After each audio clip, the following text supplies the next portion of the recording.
wanted to know, because I'm curious, like in my research, I don't know, I wasn't able to like find it yet, but have you ever like officiated an iHouse wedding? Yes. How many times? 3 times. 3 times. 3 times. And the first time just came as a stunning, I mean, I was blown away. A couple who had met here in the early 90s in the cafe. His family came originally from China.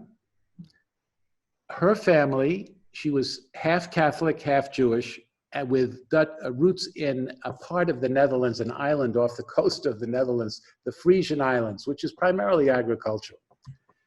They fell in love, and one of them, or they both called my assistant at the time and said, would Joe marry us? You know, I thought this, me? I'm not qualified to do this.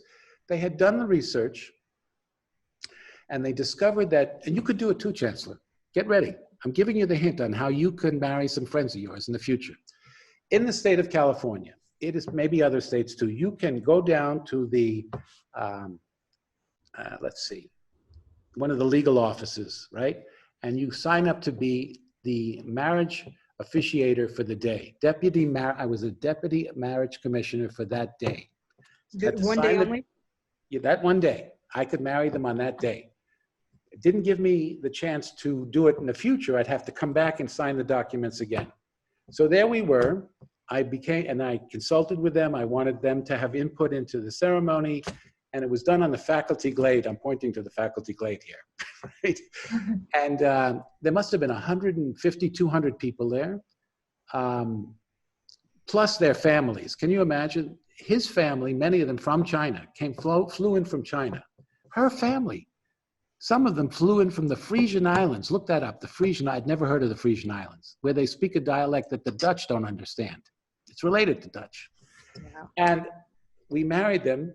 I married them at the faculty glade. So that must have been a seed, because then later on, another couple asked me to perform the ceremony. She was originally from Iran, and he was from South Africa. That marriage, unfortunately, didn't work out. The first marriage worked out, and you know, sometimes they do and sometimes they don't. And the third couple, the third couple that I performed the ceremony for was a woman who lived here, whose father had worked with a Chinese gentleman, an engineer, who was the first one to break the restrictive covenants in the Berkeley Hills. Because, you know, at the time that Berkeley was segregated, a person of color could not buy a house in the Berkeley Hills. Mm-hmm. And so he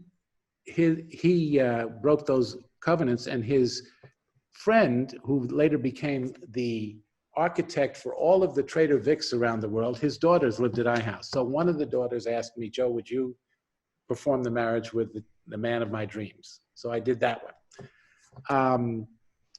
And then my wife is a matchmaker. She loves to matchmake.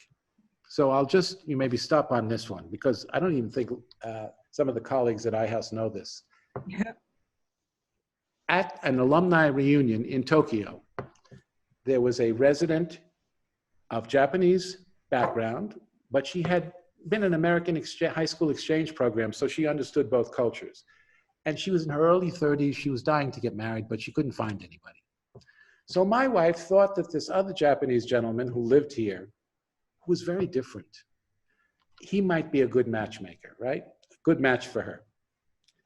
Now, when he came to iHouse, as you know, Japan tends to be, you know, very conformist. I mean, of course, there are people who are anti-conformist Japan, but he was one of them. He didn't want to have anything when he came here, he didn't want to have anything to do with Japanese people. He spent all of his time with Latins, with Italians. He learned Italian, he learned Spanish. I don't want to sit with the Japanese because they remind me that I have to be conforming. Okay. So for some reason, my wife felt maybe they'd make a good match. So we decided, they invited us to go on a trip into the Japan Alps, right? They're teaching us about Japan. We're having all these cross-cultural conversations, both iHouse former residents. And the first night, we had dinner together, and they stayed up late talking. The next morning, because he was quite wild. He was very, what should I say? He was kind of out of the box, right? And she said to us, he's too crazy. It'll be a nice trip. We'll have a nice time together, but he's too crazy. He's not the man for me. He came down half an hour later and said to us separately, I'm going to marry her. So, something, yeah. Long story short, 6 months later, they're engaged. They're engaged. Today, they're married. They got married in Italy. They live in Sao Paulo, Brazil, and we're still in touch with them. No. He was wild. You can thank your wife. Huh? I said you can thank your wife too for playing matchmaker. Well, I thank my wife in part for introducing me to iHouse because I swear this is true, Chancellor. I don't know if you've heard this story. Are you ready for this? She lived here. She'll probably get angry with me, but she lived here in the late 60s, right? And she told her mother when she left, you know, she went and worked in Japan for a while after that. She told her mother, when I come back to the United States, eventually I want to be living in Berkeley. This was 16 years before she met me.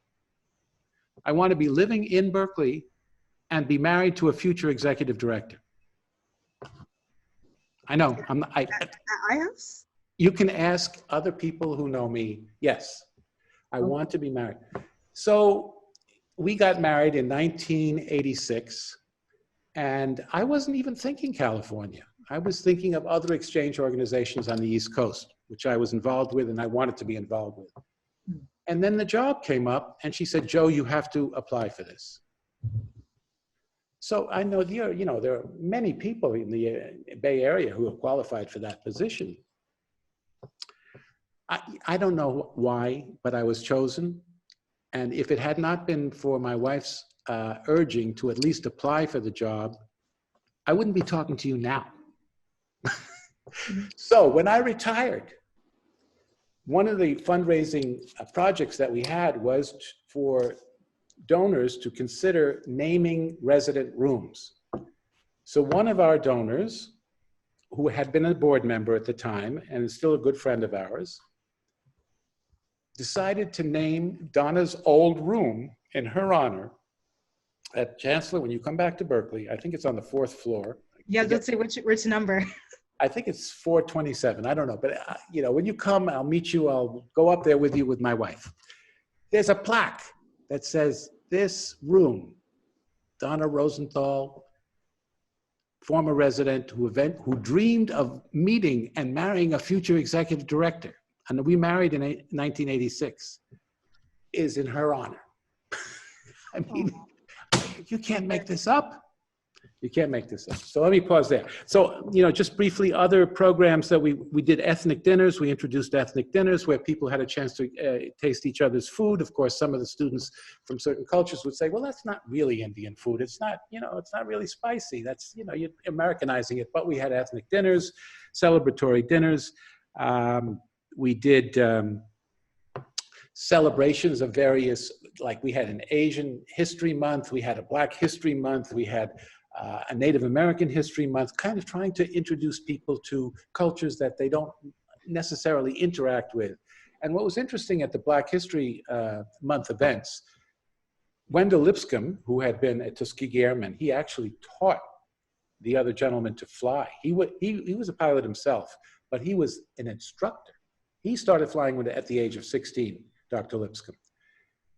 He would bring in former Tuskegee Airmen who sadly are no longer with us, and these airmen would talk about what it was like to fly secretly, because, you know, in the Second World War, you weren't supposed to say that Black people could fly planes. That was a secret.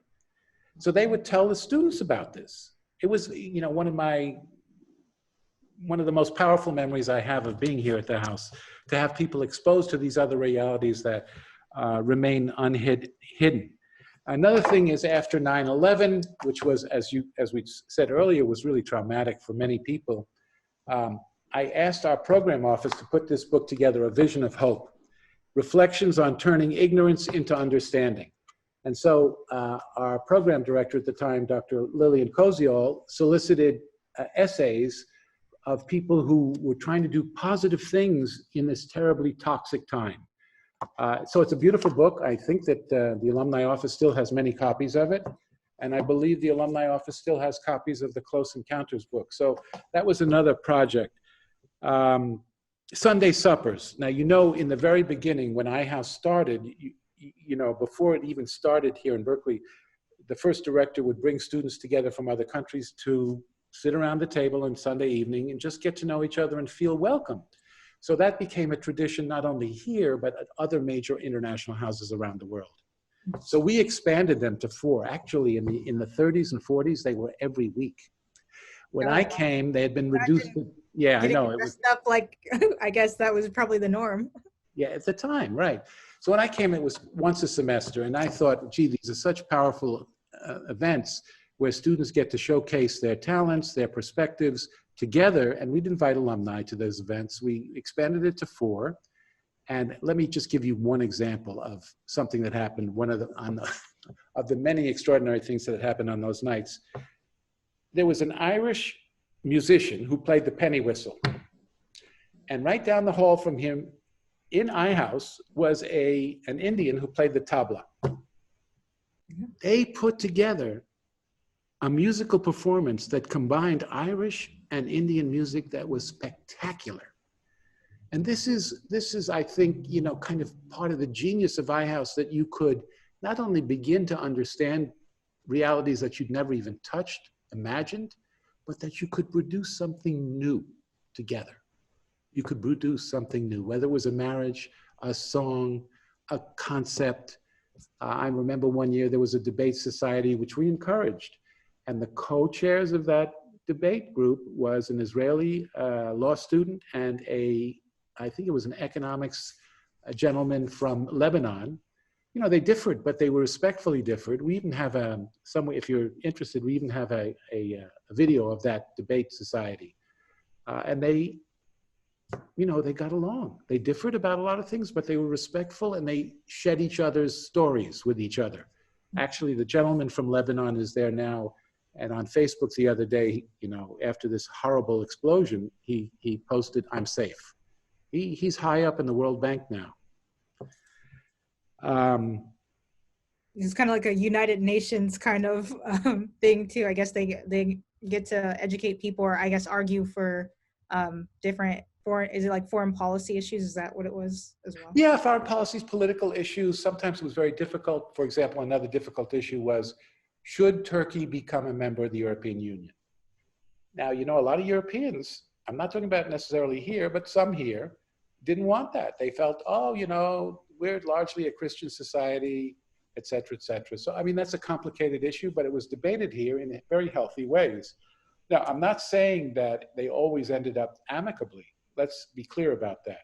What I am saying is that by living together and by learning about each other's, connecting on a human level, you are able to get beyond your limited experiences and your sometimes only one-dimensional narratives.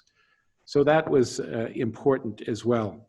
And those Sunday suppers were a way of kind of celebrating the rich contributions of so many people from so many places, you know, in the country and around the world. It was, you know, they were spectacular events. Awesome. So those were some of the programs. There were many others. We tried to encourage as much innovation as possible, to also encourage the residents to organize them, for them to come up with ideas, because, you know, when it comes up from the grassroots, sometimes it's much more authentic and powerful than if you just do this, right? So they had a budget in their student council, and they knew that they had a certain amount of money to do programs and encourage programs. It was always a little tension there, because some of them would kind of sneak alcohol into it in ways that were not appropriate. So, for example, we had a very strict policy about when you could have parties, until what time. So here's a cross-cultural example for you. We said that the parties had to stop at 2 o'clock to respect people who were still studying. This was on the weekends. Sure. You had to watch the amount of alcohol you had. It had to be supervised. You had to be 21 to be drinking it, although we knew that some people would be given alcohol on the side. We know that. But, you know, I remember distinctly one gentleman from Brazil came into my office after this controversy about when do you end parties. And he came into my office, I'll be very candid about it, Chancellor, and he said, "Mr. Lurie, you are a fascist." I said, "I'm a fascist?" He said, "Yes. How can you possibly impose this artificial hour of 2 o'clock in the morning to end a party. Now, Chancellor, perhaps you know this, that in many Latin countries, actually in many tropical countries in general, south of the equator, parties end when they end. They don't end at a certain hour. Yeah, You don't because see. putting a time frame or a time limit on things just Exactly. kind of kills the So from mood. his perspective, he was a Fulbright scholar. He spoke probably 5 different languages. As far as he was concerned, 2 o'clock, this is fascism. What he couldn't see, I hope he sees it to this day. Actually, I may try to reach him as a result of this conversation. And what I would like him to see this day is, yeah, I understand parties end when they end. And it seems like an artificial barrier to end your dinner at a specific time. On the other hand, you're living here with people who need to sleep and study. You have to show a little bit of give. So I never had that conversation with him, maybe one day I will, but this is just kind of an example of where sometimes you have ideas and processes that converge in ways that are not reconcilable, at least at the time. And you also mentioned like in your book too, when you were talking about how I guess iHouse, I don't know if you worked with the resident council, like they had to extend the dining hours too, because like eating so late, or a lot of, in some cultures, like people eat very late, and others like here, they eat pretty early too. So that kind of caused like a bit of a cultural difference as well. Right. And when I came, the hours were 5 to 7 for dinner. That's really early. And I did know, having had spent some time previously and during my time at iHouse in Spain, that generally dinners don't start dinner. I'm not talking about appetizers. Dinners don't start till 9, maybe 10 or 11 o'clock at night. So if you come from a culture where you don't start eating your dinner until 9, 10, or 11 o'clock at night, you come here and you say, what do you mean? I have to eat dinner now? From their point of view, this is irrational.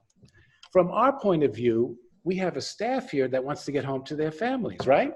2 legitimate realities in conflict. So what we tried to do by listening to everybody was to move the hours up till 8 o'clock. I don't know what it is now. I'm sure you could check that out. It's still 8, or at least when I was there, it was still 8. And so people would like scramble. And then I think on certain study days, I think they extended it like one time to like 9, which was like a good day. I was like, yeah, but yeah, I think during finals week, like they had like one nice time where they were like open a bit later, but for the most part, it's been like 8 p.m. consistently. Yeah. And even though it's International House and you want to celebrate as many cultures and people as possible, ultimately I had to make the decision with our staff. We are in the United States. So, part of the students from other countries getting used to learning about each other is, you're in another country now. When I come to Spain, I'm going to be hungry for a while when I want to eat dinner. That's kind of the lesson of this. Let's understand each other. Let's get used to each other. I mean, you talk about meals. I mean, we had a student here who wrote, I believe it was a master's thesis about the dining room and the cross-cultural issues in the dining room. Oh yeah, I spoke with her, Catherine Anthony, recently. She did like her whole master's thesis just like on iHouse. Like she talked about the architecture, the dining hall, like the food, the cross-cultural differences. But I think more so it was kind of like related to the architecture as well. But yeah. What years did she live here? It was 1976 to 1979. Yeah, I think I even read her thesis at one point. This is many years ago, but yeah. I mean, there was one student, an U.S. American student who came to my office. He said, I can't sit next to those Japanese students anymore. I said, why? He says, when they have their noodle soup, they always make this sound. I said, I can't do it. It's disgusting. So,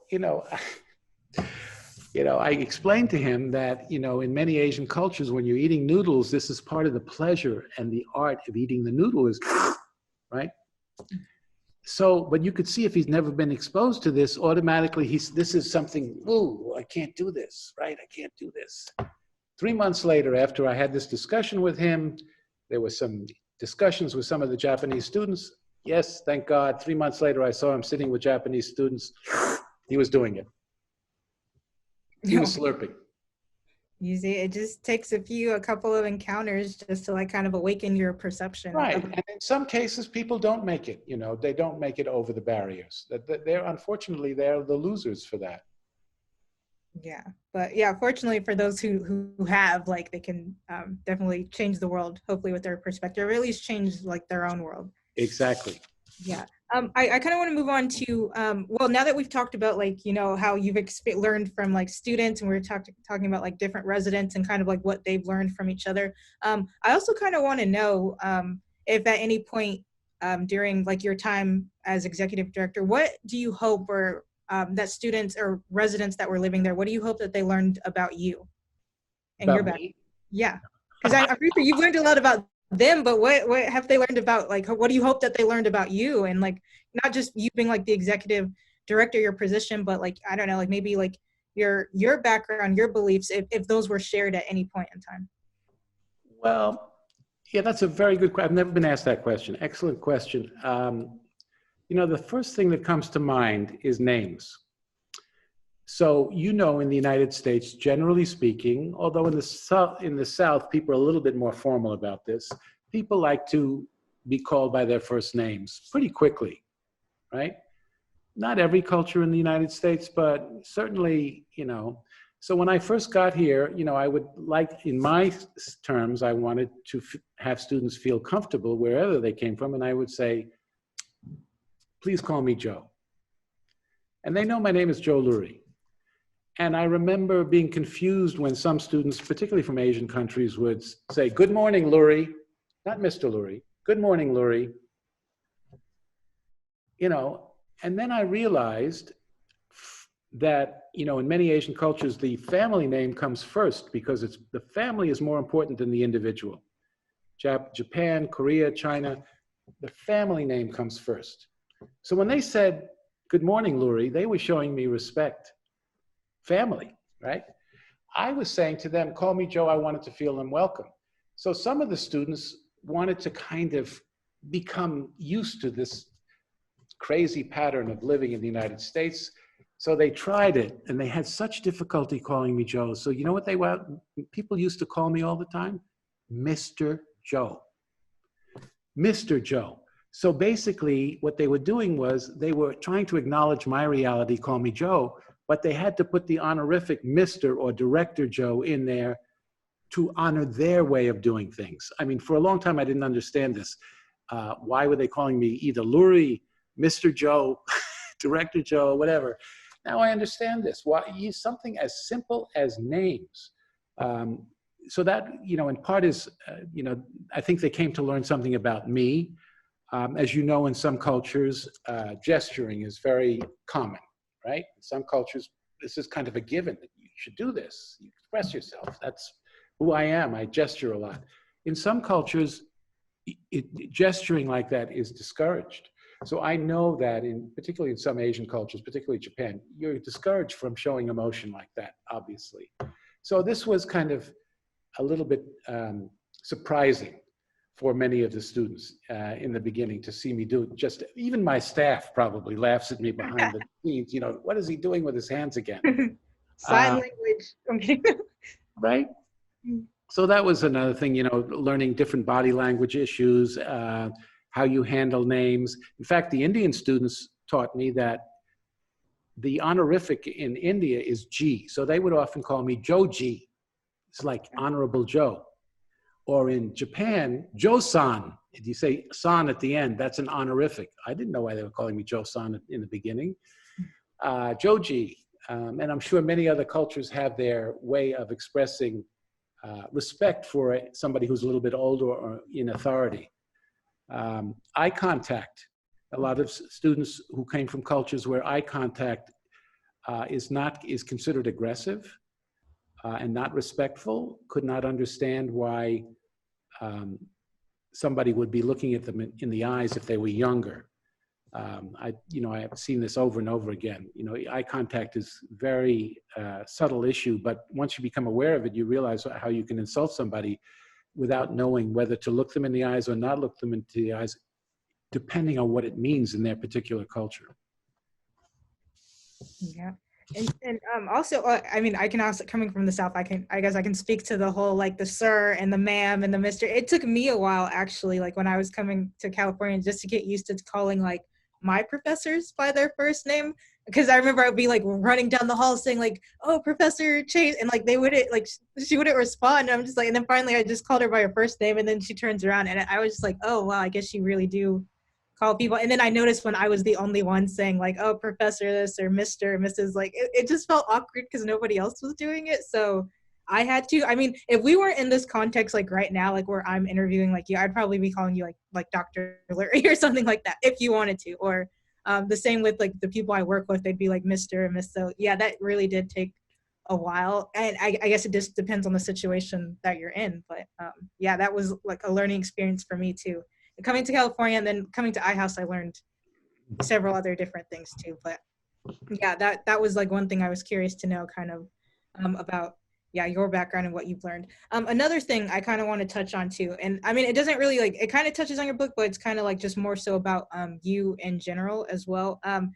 Given that with kind of like different cultural perceptions that people have of each other, it seems in a way that like you can offend anybody by any doing anything almost like whether it's just like and like without you even realizing it. And so do you ever like kind of like subconsciously think like when you're going to a new place or you're meeting a new person that are you like always aware of your habits, your actions, or is it not until after the fact that somebody has like told you or you can tell by their body language that you might have offended them or vice versa?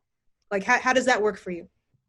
Well, because I've been blessed in having met so many people from so many different backgrounds over time, I've become aware of a wide range of behaviors. But that, taking your point, that doesn't mean that I'm always aware of something I'm doing that may inadvertently be offensive to somebody. So, like, my love of Proverbs, there's two Proverbs that illustrate this about for all of us. For me, I don't care how well you're traveled, how literate you are about other cultures. We don't often see ourselves clearly. We need other people outside of us to sometimes teach us about what we're doing, who we are. So there's a North African proverb that's, the camel does not see its hump. The camel doesn't see its hump, right? It doesn't realize because it's not aware of something that, or the Chinese say, you can't see the mountain when you're on it. So you need somebody from down below looking at you on the mountain to tell you, but you're doing this, that doesn't make sense the way you're walking on the mountain. They see something that you don't realize. So, I mean, for example, here's another example. Gestures across cultures are very different. So, in the United States, generally speaking, if I want to point to you, Chancellor, I'll say, oh, there's Chancellor, right? Mm-hmm. Now, you smiled. Did I offend you when I just did that? Okay. No, I feel acknowledged. But what I will tell you is that is very offensive to a lot of people. Pointing in many cultures is the polite way in many cultures, particularly Asian cultures, is this, right? Yeah. Or even this is another way of pointing. Get ready for this. Pursing the lips out. In the Philippines, among Native American groups, some South American groups, to point to someone.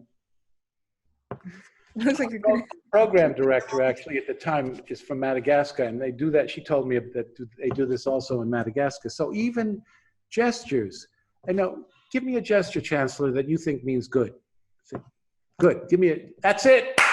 Now, Chancellor, when you come back to iHouse, I want you to know, be careful with this, particularly with people from some Middle Eastern countries, some West African countries. In those countries, even Australia, you know what this means? You may want to edit this out. Ready? Yeah. Oh. So even something like thumbs up, pointing, how you point, what are the obscene gestures, what are not the obscene gestures, you have no way of knowing, I mean, maybe I've traveled to a lot of countries, but I don't know all of these countries in depth. So I'm always discovering. So, actually, when I left iHouse, I retired from iHouse, I wanted to continue my, connection with people from other countries because, as I said earlier, they had become my greatest teachers.